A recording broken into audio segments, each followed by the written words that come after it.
Hi friends, welcome back to Shruti vanilla channel. మనం చెప్పుకుంటున్నాము ధ్యేయం కథ 33వ భాగం. రాసిన వారు ఎండమూరి వీరేంద్రనాథ్ గారు. బిఫోర్ వీడియోలో వరోధిని ప్రభాత్ కుమార్ రహస్యంగా పెళ్లి చేసుకున్నారు వరకు చెప్పుకున్నాము. ఇక ఈరోజు వీడియోలోకి వెళదాం. పిత్రా రక్షతి కౌమారే, భర్త రక్షతి యవ్వనే. బాల్యంలో తండ్రి, యవ్వనంలో భర్త స్త్రీని రక్షించాలి అన్నాడు మనువు. ఎత్ర నారిస్తే పూజ్యతే రమింతే తత్ర దేవత అన్నారు. ఏ కులంలో స్త్రీలు పూజించబడతారో ఆ కులాన్ని దేవతలు మెచ్చుకుంటారు అని కూడా అన్నాడు. ఆ కాలనీలో చెట్లు కూడా పండితుల్లాగే జరుగుతున్న విషయాలన్నిటికీ సాక్షుల్లా మిగిలిపోయాయి. తమ కింద అష్టాచమ్మ ఆడుకున్న ఆడపిల్లలు నలుగురు 4 వేరువేరు దారుల్లో ప్రయాణిస్తూ 4 రకాల భావాల్ని సంతరించుకొని తమ గమ్యం వైపు సాగిపోవటాన్ని అవి నిస్సహాయంగా చూస్తూ నిలబడ్డాయి. ఏ దారులు ఎటు వెళ్తాయో ఆ చెట్లకు తెలియదు. కొన్ని వందల సంవత్సరాల నుంచి మనిషి మనుగడకి ప్రత్యక్ష సాక్షులైన ఆ చెట్లు మనిషి యొక్క తెలివితేటల్ని, అజ్ఞానాన్ని చూసి గర్విస్తున్నాయో దుఃఖిస్తున్నాయో చెప్పగలిగే శాస్త్రవేత్తలు ఎవ్వరూ లేరు. బాల్యంలో తండ్రి, యవ్వనంలో భర్త స్త్రీని రక్షించాలి. కానీ రక్షించవలసిన తండ్రే కూతుర్ని భక్షించపోయాడు. ఆ విధంగా దాత్రి జీవితం నాశనం కావడానికి చివర మెట్టు మీద ఉంది. అత్యాశతో సముద్రాన్నే చిలకాలనుకునే ప్రయత్నంలో అమృతం కోసం అడుగు ముందుకు వేసింది వరోధిని. 2 సార్లు జీవితంలో దెబ్బతిని గొప్ప తెలివితేటలతో ఒక IAS ఆఫీసర్ని పెళ్లి చేసుకుంది. ఆ తెలివితేటలు ఎటు దారి తీస్తాయో కాలమే నిర్ణయించాలి.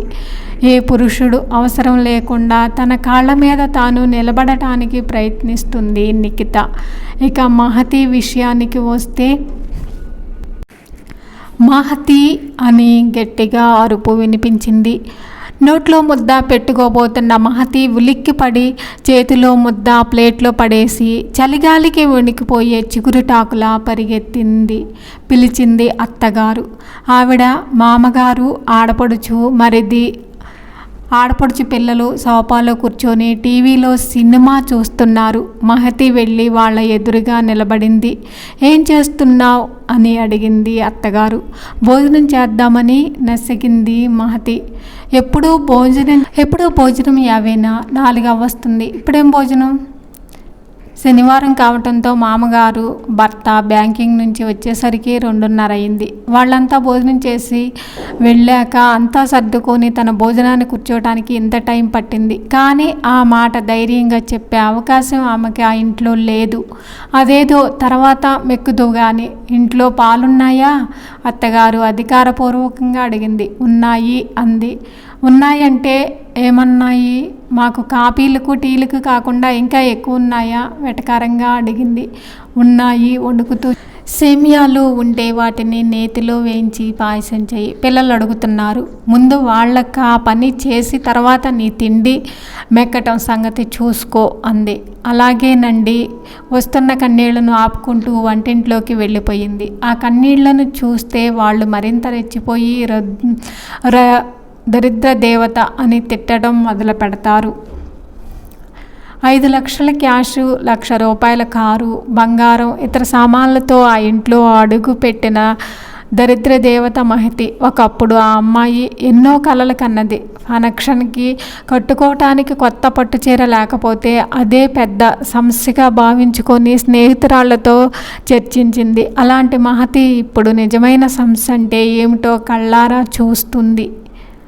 భర్త మరేదో ఊళ్ళో బిజినెస్ చేసుకుంటూ ఉద్యోగం చేసుకుంటున్నాడు. ఆమెకు భర్తతో కలిసి జీవించాలని ఉంటుంది. కానీ అతడికి అదేమీ పట్టదు. నేను మీతో పాటు వస్తాను అంటుంది. అక్కడికి ఎలా వస్తావు? మేము 4 కలిసి ఒక గదిలో ఉంటున్నాం. అయినా నువ్వు అత్తగారిని మామగారిని చూసుకుంటూ ఇక్కడ ఉండటమే నాకు బాగుంటుంది అన్నాడు భర్త నిక్కచ్చిగా. కేవలం వాళ్ళిద్దరిదే కాదు, ఆడపడుచు, మరిది, వాళ్ళ పిల్లలు అందరికీ సేవ చేయాలని మహతి ఆ క్షణం ఊహించలేకపోయింది. ఆ మరుసటి రోజు భర్త వెళ్ళిపోయాడు. మొదటి 4 రోజులు అత్తగారు ఆడపడుచు పనులు సౌమ్యంగానే చెప్పారు. 5వ రోజు ఇంట్లో నౌకర్ని తీసేశారు. నౌకర్లు దొరకటం కష్టం, ఇంటి పని నువ్వే చెయ్యాలి అని ఆర్డర్ వేశారు. ఇంట్లో ఉదయం 7 గంటల వరకు నిద్ర లేవని మహతి పొద్దున్నే 5 గంటలకు లేవటం నేర్చుకోవాల్సి వచ్చింది. అంట్లు తోమటం, బట్టలు ఉతకటం, ఇళ్ళు తుడవటం ఇలాంటి పనులు చేస్తూ ఉంటే ఏడుపు ముంచుకొచ్చేది. ఏ స్త్రీకైనా ఇవన్నీ సామాన్యమైన పనులే కావచ్చు, కానీ ఇంట్లో 8 దాకా ఉంటారు. అందరి జీతం మధ్య లేని సేవకురాలుగా ఆ అమ్మాయి పైన చేయాల్సి వచ్చింది. తనలాంటి ఆడపిల్ల వయసులో కాస్త పెద్దది, అర్థం చేసుకుంటుందని మొదట్లో ఆడపడుచు దగ్గర తన బాధ వెళ్ళబుచ్చుకుంది. ఇంటి పనులు చేయటం కష్టంగా ఉందా? ఇదెక్కడ వినలేదే. అమెరికాలో కూడా నేను ఇవన్నీ ఒక్కదాన్నే చేసుకుంటాను. నేను నీకంటే అపురూపంగా పెరిగాను తెలుసా అందా ఆడపడుచు. మగతి కళ్ళల్లో నీళ్లు తిరిగాయి. శుక్రవారం పూట అలా నట్టింట్లో ఏడవకు దరిద్రం అందామ కరుగ్గా. నాకు మా అమ్మ గుర్తొచ్చి ఏడ్చాను. దానికి కూడా నాకు హక్కులేదా అందే మహతి ఏడుస్తూనే. పెళ్ళైన ఆడదానివి, పుట్టిల్లు అమ్మ అని ఏడిస్తే లాభం లేదు అంది. మరి మీరొచ్చి 2 నెలలు అవుతుందిగా, పుట్టిల్లు అని ఇక్కడే ఉంటున్నారుగా అంది మహతి ఆవేశంగా.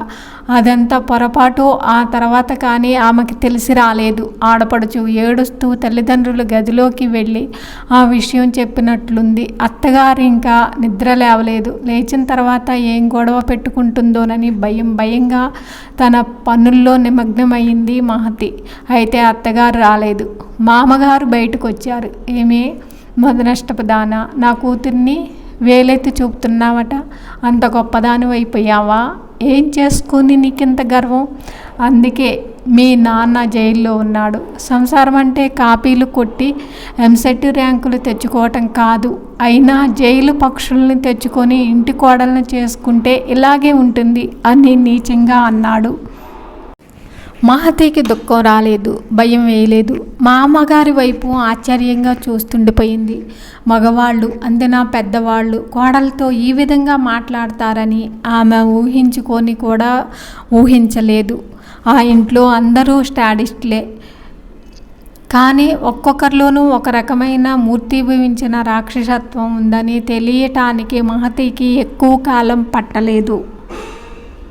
ఆమె భర్తకు ఉత్తరం రాసింది. మీ అక్కయ్య నా మీద కక్ష పెంచుకుంది. ప్రతిరోజు నన్ను అనరాని మాటలు అంటుంది. అయినా సరే ఆవిడికి కాఫీలు టీలు నన్నే అందించమంటుంది. మీరు ఒక్కసారి వచ్చి నన్ను ఇక్కడ నుంచి తీసుకొని వెళ్ళండి అని ఆమె హృదయపూర్వకంగా రాసింది. ఆ మరుసటి రోజు భర్త వచ్చాడు. అగ్నిలో ఆజ్యం పోసినట్లయింది. మొత్తం కుటుంబం అంతా కలిసి ఆమెను మొహం వాచేటట్లు చివాట్లు పెట్టారు, నిష్ఠూరాలాడారు. తండ్రి ప్రసక్తికి మళ్ళీ తీసుకొచ్చారు. 2 గంటల తర్వాత భర్త వెళ్ళిపోయాడు. పెళ్లి సమయంలో బెయిల్ మీద విడుదలై తండ్రి తిరిగి పోలీసు కస్టడీలోనే ఉన్నాడు. సుకుమార్ ప్రవర్తన సరిగా లేదని, డబ్బు విచ్చలవిడిగా ఖర్చు పెడుతున్నాడని తల్లి ఉత్తరం రాసింది. అసలే అన్ని బాధల్లో ఉన్న తమ పుట్టింటి వాళ్ళకి తన బాధలు కూడా చెప్పి బాధ పెట్టడం ఇష్టం లేక తను సుఖంగా ఉంటున్నానని అన్నట్టుగా ఉత్తరం రాసింది మహతి. అమ్మ, ఈవిడిగారు పొయ్యి మీద నించొని సేమియా వేయించటం కాదు, మార్చటం చేస్తున్నారు. నా పిల్లలకి చేసి పెట్టమన్నావుగా, అది కుళ్ళు అందే ఆడపడుచు. వెనక నుంచి వినపడిన మాటలకి ఉలిక్కిపడి చూసింది మహతి. మూకిట్లో సేమియా ఒక పక్క మాడిపోయింది. కంగారుగా అట్ల కాడతో పక్కకి తోసేయిపోయింది. వెనక నుంచి ఎవరో అట్ల కాడ లాక్కొని మహతి వీపు మీద వాత పడింది. స్త్రీ స్వశక్తితో ఏమైనా చేయదలుచుకున్నప్పుడు దాన్ని జరగనీయకుండా చేసే శక్తి సృష్టికర్తకైనా లేదు అన్న దాని భావం నిఖిత పట్ల నిజమైంది. లైబ్రరీలో ఆమె అవసరం తీరిపోయింది. ఆ ఉద్యోగం మీద వచ్చే డబ్బు ప్రస్తుతం చాలట్లేదు.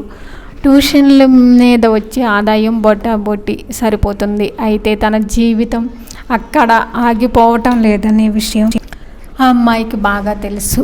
అవినాష్ రావటానికి ఇంకా చాలా సమయం ఉంది. ఈ లోపల ఆమె ఉత్తరం వచ్చింది. కవర్ మీద సంఘమిత్ర ఇండస్ట్రీస్ అని ప్రింట్ చేసి ఉంది. చాలా పెద్ద కంపెనీ అది. అక్కడ ఉద్యోగం దొరకటం అంత సులభం కాదు. అయినా తానెప్పుడూ దానికి అప్లై కూడా చేయలేదు. ఒకసారి వచ్చిన కనరాల్ మేనేజర్ని కలవమని ఆ ఉత్తరంలో ఉంది. నిఖితకి ఆశ్చర్యం వేసింది. అది ఇంటర్వ్యూ కార్డు కూడా కాదు, ఎవరో స్నేహితురాలని పార్టీకి పిలిచినట్లు ఉంది. ఆమె మర్నాడే అక్కడికి వెళ్ళింది. జనరల్ మేనేజర్ను చూడగానే ఆశ్చర్యంతో నిలబడిపోయింది. టెక్నికల్ కార్పొరేషన్ ఇంటర్వ్యూలో తనను రకరకాల ప్రశ్నలు వేసి మెచ్చుకున్న జనరల్ మేనేజర్ కమాన్ నిఖిత మర్యాదగా పిలిచిందామా. నిఖిత ఆశ్చర్యం నుంచి తేరుకొని వెళ్ళి కూర్చుంది. నీకు ఇక్కడ అకౌంట్ ఆఫీసర్గా పోస్ట్ ఇవ్వాలనుకుంటున్నాను, అభ్యంతరం లేకపోతే వెంటనే వచ్చి జాయిన్ అవ్వు అందామా. నిఖిత తన ఆనందాన్ని దాచుకునే ప్రయత్నం చేయలేదు. తప్పకుండా మేడం, ఈరోజే జాయిన్ అవుతాను అంది సందేహించకుండా.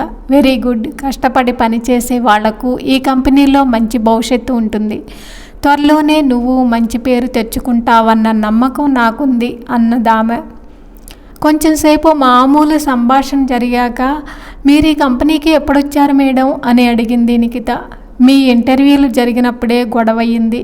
ఇంటర్మీడియట్ అత్యవసర మార్కులతో పాస్ అయిన వరోధినిని ఈ ఉద్యోగంలోకి తీసుకోవాలని పట్టుబట్టాడు ఎండి. నేను దాన్ని వ్యతిరేకించాను. ఆయన మాటే గెలిచింది. నేను రాజీనామా చేశాను, ఇక్కడికి వచ్చి జాయిన్ అయ్యాను అన్నదావిడ. ఆ ఉద్యోగం వరోధినికి వచ్చిందంటే నిఖిత మరింత ఆశ్చర్యపోయింది. వరోధినికా అంది అప్రయత్నంగా. అవును, ఆ అమ్మాయి నీకు తెలుసా అంది. ఒకే కాలనీలో ఉండేవాళ్ళం అందే నిఖిత. చాలా పాస్ట్ అనుకుంటాను. ఆ మేనేజింగ్ డైరెక్టరు అసలే శ్రీలోలుడు. 10 మందితో తిరగటం తప్ప అనుబంధం పెంచుకునే అలవాటు లేదు అతనికి. ఈ అమ్మాయిని ఏం చేస్తాడో పాపం అందామె. నిఖిత మాట్లాడలేదు. వరోధిని విషయం నిఖితకు బాగా తెలుసు. ఆ పిల్ల ఏం చేసినా ఏదో ఆలోచనతోటే చేస్తుంది.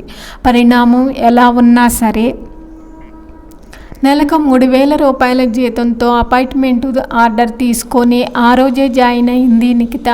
విజయానికి మొదటి సోపానం అది. ధ్యేయం తర్వాత భాగం నెక్స్ట్ వీడియోలో చెప్పుకుందాం. ఈ వీడియో మీకు నచ్చితే లైక్ చేయండి, కామెంట్ చేయండి. Please subscribe my channel. Thank you for watching.